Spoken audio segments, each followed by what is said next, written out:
Bát phở rẻ nhất bạn từng ăn là bao nhiêu tiền?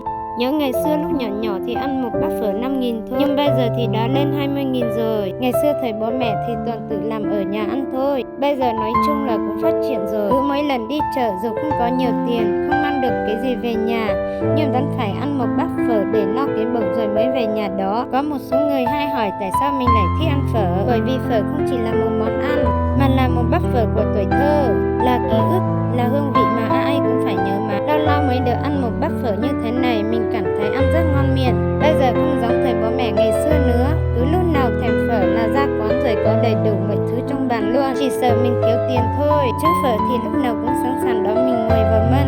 Giờ thì cái gì cũng lên giá, nhưng mà riêng phở thì vẫn có bát rẻ như thế này rất phù hợp với hoàn cảnh của mình, nên mọi người hãy yên tâm mà đến ăn nha. So với hoàn cảnh của mình thì đồ ăn bát nào là mình trân quý từng bát đấy luôn. Vậy là mình cũng đã ăn hết bát phở rồi. Nghe thấy mọi người hay nói là để lại một ít nước cho lịch sử, nên hôm nay mình cũng để lại một ít nước cho lịch sử nữa nha.